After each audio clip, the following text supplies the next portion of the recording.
Senhor presidente, senhoras e senhores parlamentares, eu, quando era deputado federal, senhor presidente, no ano de 2011, apresentei um projeto para corrigir a tabela do imposto de renda, todos os anos, pela inflação do período, mais 1%.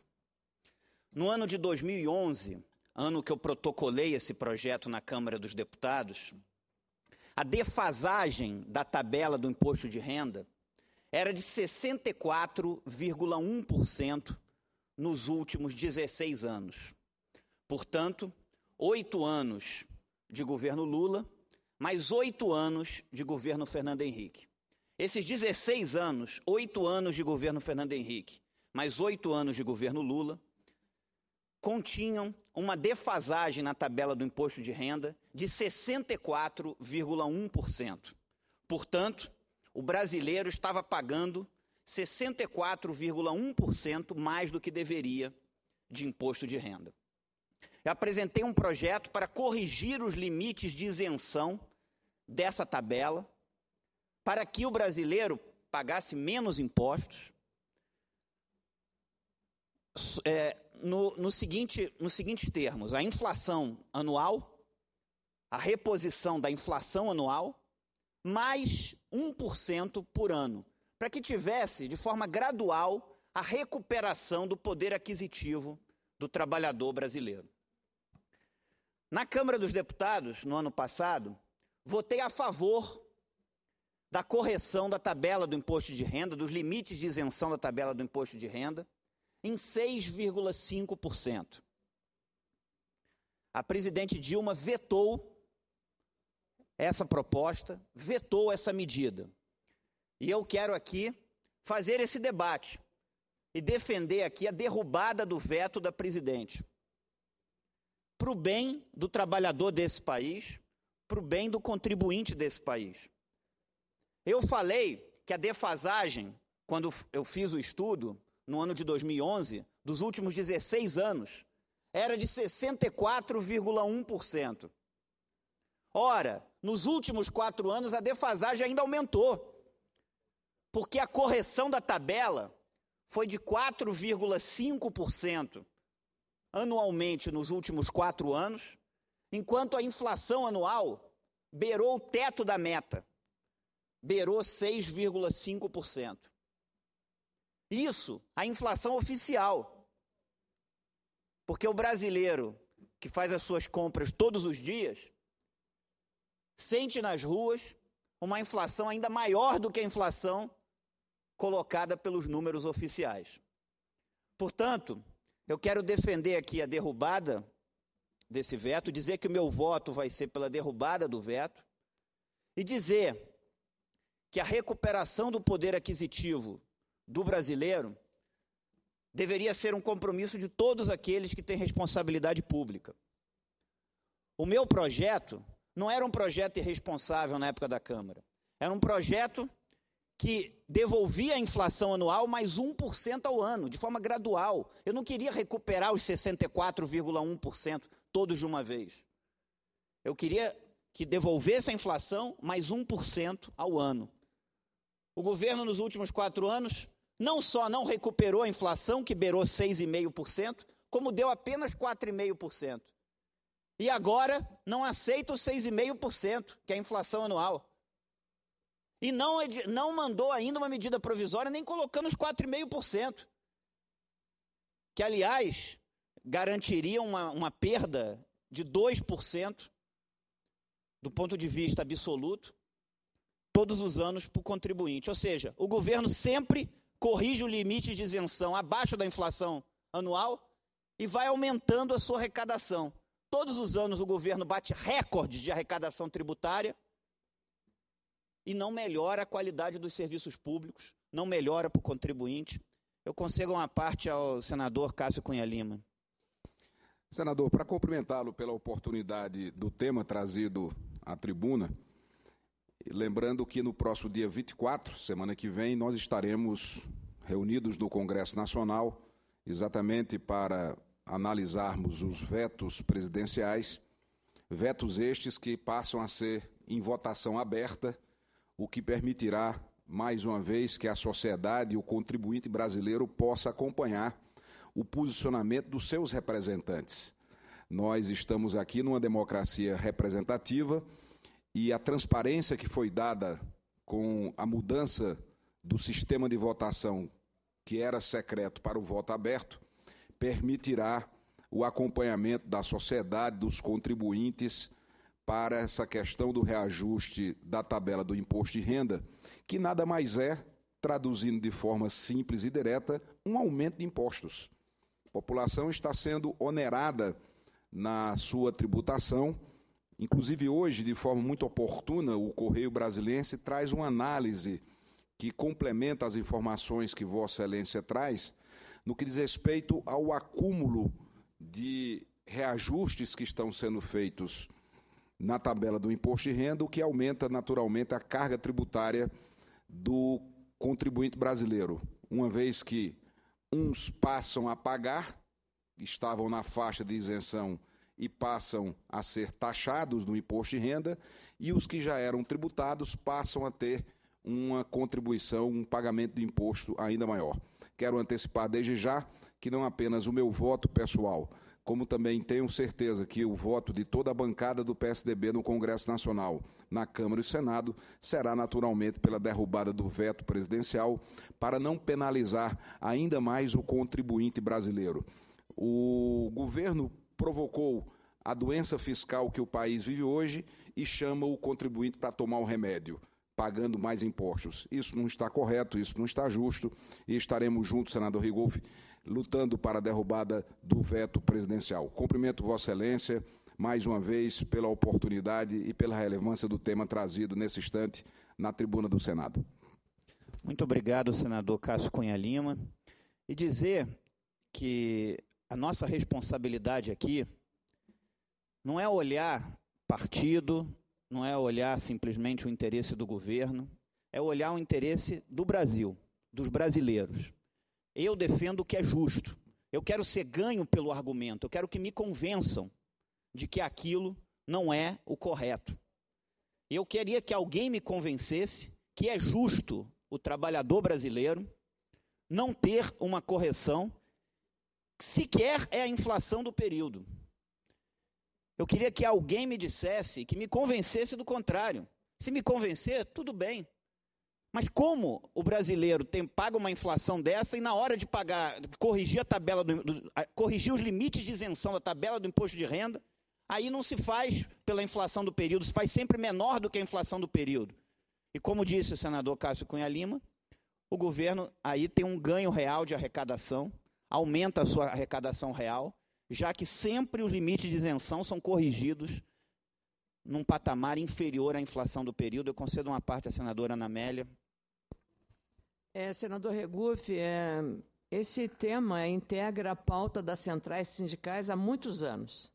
No ano passado, tive a oportunidade de apresentar o PLS 2, foi o segundo do exercício de 2014, prevendo exatamente que a correção da tabela do imposto de renda da pessoa física fosse com base no INPC, que é o Índice Nacional de Preço ao Consumidor, que é o mesmo índice usado pelo governo para corrigir o valor e aplicar o reajuste ao salário mínimo.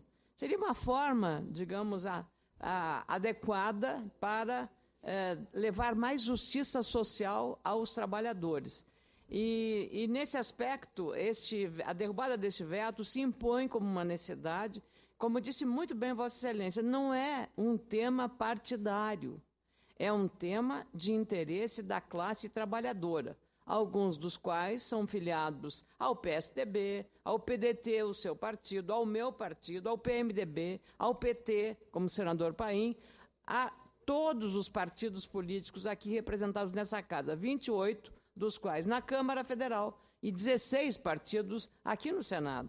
Portanto, essa é uma matéria que é de alta relevância social e o compromisso nosso, como parlamentares e com a classe trabalhadora, para que não fique na retórica, é fazer um grande esforço para derrubar este veto à correção da tabela do imposto de renda. É o mínimo que nós podemos responder à sociedade brasileira, aos contribuintes, pessoas físicas, neste momento em que a sociedade está perplexa, já está descrente, inclusive, desta instituição, o Congresso Nacional. Essa é a nossa responsabilidade, esse é o nosso desafio. Portanto, também vou fazer referência a esse tema, quando ocupar a tribuna, senador Regufe, mas Vossa Excelência antecipa com muito brilho o tratamento de uma questão tão relevante do ponto de vista da defesa do interesse dos contribuintes. Muito obrigado, senadora Ana Amélia, e eu lhe parabenizo pelo projeto. E o seu projeto, ele nem recompõe as perdas, ele só pede que se reajuste todos os anos pela inflação do período. E o governo sequer está fazendo isso, com uma perda, conforme eu coloquei aqui, que no início, quando a presidente Dilma chegou no poder, em 2010, ou seja, os 8 anos de governo Lula, 8 anos de governo Fernando Henrique, era de 64,1%. E de lá para cá, isso só se ampliou, porque se corrigiu 4,5% por ano, enquanto a inflação era próxima de 6,5%. Então, o que eu peço é que os senadores e os deputados da base do governo tenham responsabilidade com o trabalhador brasileiro nesse momento, com o contribuinte brasileiro. E acho que na hora que nós votamos aqui uma proposição, damos um voto aqui, nós não temos que pensar se aquilo vai beneficiar ou prejudicar um governo. Nós temos que pensar se aquilo vai beneficiar ou prejudicar a população. Aquele parlamentar que vota sempre sim ou sempre não, porque aquilo vai beneficiar ou vai prejudicar um governo, ele não tem consciência do que é a sua responsabilidade. A responsabilidade de um parlamentar é analisar o mérito de cada proposição, analisando o mérito de cada projeto.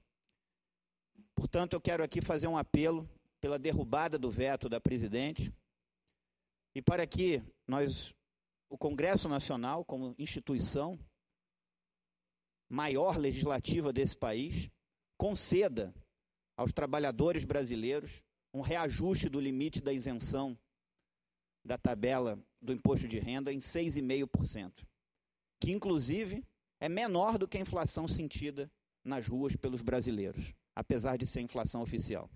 Muito obrigado. Regufe, me permita, antes de Vossa Excelência da tribuna, essa foi a vantagem de uma peleia que nós travamos aqui, de forma muito dura para acabar com a história de veto ser apreciado secretamente. Eu dizia que a história do parlamento seria outra. Desde a Constituinte, eu apresentei pela primeira vez que o voto não poderia ser secreto. Enfim, aprovamos. E esse momento vai ser um momento decisivo, para que a gente tire essa dúvida. Porque nós todos votamos aqui a tabela do imposto de renda, no voto aberto. Agora, como o voto não é secreto, o painel vai mostrar quem está sendo coerente com o seu próprio voto, com a sua história e com a sua vida. Não é nem a questão de ser contra ou a favor do governo. Votou a favor na apreciação do veto, se não é secreto, por coerência, deverá acompanhar a mesma posição. Então, cumprimento Vossa Excelência. Sei que Vossa Excelência vai ter que sair e quero adiantar só que desde 2006 eu estou na batalha que Vossa Excelência para a candidatura avulsa. Apresentei em 2006, fui derrubado. Fui derrubado depois de novo em 2010 e agora recentemente arquivado de novo. Mas fiquei muito feliz que Vossa Excelência reapresenta e eu vou na mesma linha, porque é uma forma de garantir a cidadania plena para cada cidadão. A maioria dos países do mundo já tem o direito à candidatura avulsa. Isso não quer dizer que você é contra partido nenhum. Vossa Excelência tem o seu partido, eu tenho o meu, e nem por isso eu vou ser contra que alguém possa lançar a sua candidatura. É uma batalha que vem lá do ano 2000. Agora, com o apoio de Vossa Excelência, estou animado que a gente vai aprovar aqui no Senado. Vamos junto. Por favor, senhor. Eu sou a parte a ele, só tem que fazer a ele agora. Não vai fazer a mim. Pequena parte ainda, espero ao senador José Antônio Regufe, porque o discurso dele é muito importante para todos nós. Há uma coisa maior ainda do que a corretíssima preocupação, coerente preocupação dele com o limite sobre quem pesa o imposto de renda. É que, ao fazer isso, o governo, até para corrigir erros que cometeu nos anos passados, com excesso de gastos, com a irresponsabilidade fiscal, agora está tendo sim de equilibrar suas contas. Mas o senador Regufe traz aqui o ponto fundamental. Está se prejudicando, primeiro, por uma questão de conceito, não reajustar de acordo com o imposto de renda. Mas, segundo, o que é tão grave é que esse reajuste de 4,5%, além de incluir pessoas que não deveriam pagar imposto de renda, se valesse o mesmo limite anterior, agora corrigido, vai elevar a alíquota que pesa sobre as primeiras camadas que pagam imposto de renda. Então, vai pesar sobre essas.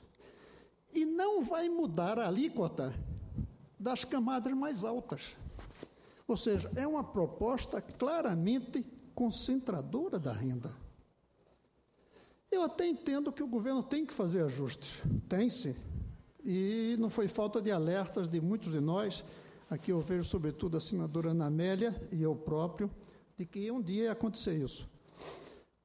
Mas, pelo menos, não tome medidas de ajuste que sejam medidas concentradoras, que não coloque o peso da correção dos erros cometidos pelo governo sobre as parcelas ou mais pobres, que agora vão pagar imposto de renda e não deveriam, ou que não são tão pobres assim, mas que são as camadas da classe média mais baixa que pagam imposto de renda. Eu creio que a ideia do senador Regufe de derrubar o veto é correta, mas, ao mesmo tempo, eu acho que o governo poderia sentar conosco para descobrir uma maneira de fazer sem que esse assunto, sem que a necessidade dessa receita pese sobre as camadas mais baixas de renda da população. Caramba, tem que pagar? Paguemos, e eu ponho aí no plural, porque o nosso salário, de fato, está nessas faixas mais altas, paguemos os que estão nas faixas mais altas. E eu garanto que o senador Regufe aceitaria conversar com outros aqui, se realmente convence de que há um déficit. Se pede desculpas pelos erros cometidos, porque esse déficit não caíram do céu. Esse déficit não acontece como a falta de chuva em São Paulo. Não é a natureza que fez o déficit. Quem provocou o déficit foram decisões erradas, equivocadas e alertadas muitas vezes aqui.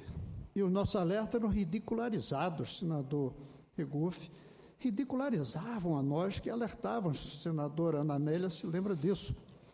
Então, que reconheça o erro, que diga que agora nós temos que corrigir o erro e vamos fazer com que essa correção não pese sobre as camadas mais pobres, que pese sobre as camadas mais ricas. E o governo fazendo o contrário. Está jogando o problema como se não fosse do governo, criado por ele, e jogando o pagamento disso sobre as camadas mais pobres da população. O caminho é derrubar o veto e conversar, como o senador Regufe falou, e trabalharmos uma proposta que não seja concentradora de renda, que seja distributiva, que pese sobre quem tem mais. Muito me honra a parte de Vossa Excelência, senador Cristóvão, e dizer o seguinte: o único imposto que eu defendo que seja criado é um imposto sobre grandes fortunas. Penso que nós deveríamos ter esse tributo aqui no Brasil. Mas, mesmo assim, eu só defendo esse tributo se, ao mesmo tempo que ele for criado, se reduzir os impostos pagos pelo pobre e pela classe média desse país. Porque senão vai ser só um imposto a mais. Então, o imposto sobre grandes fortunas eu defendo, desde que venha junto com o mesmo incremento de arrecadação, isso for reduzido para o pobre e para a classe média desse país. Por último, senador Paulo Paim, senador Cristóvão, senhoras e senhores senadores, dizer que esse Congresso tem uma chance, na semana que vem, de mostrar a sua cara para a população brasileira e mostrar que ele tem independência, que ele tem autonomia, porque se o país vive uma crise, se o governo vive uma crise, O governo deveria começar resolvendo essa crise fazendo o seu dever de casa. O governo não pode fazer ajuste fiscal só pensando na receita. Deveria começar pensando na despesa. O governo deveria começar reduzindo a sua máquina e os seus gastos exacerbados. Há uma série de gastos com os quais eu não posso concordar. O governo tem 39 ministérios. Tem, senador Paulo Paim, numa resposta a um requerimento formal de informações que eu fiz como deputado federal ao Ministério do Planejamento, tem 23.579 cargos comissionados. Ou seja, é uma máquina inchada. O governo poderia começar reduzindo a sua máquina, reduzindo a despesa. Porque senão fica muito fácil. O governo gasta, gasta, gasta e depois desconta no contribuinte, aumentando ou criando mais impostos. Não, o governo tem que começar fazendo o seu dever de casa e reduzindo a sua despesa. Muito obrigado.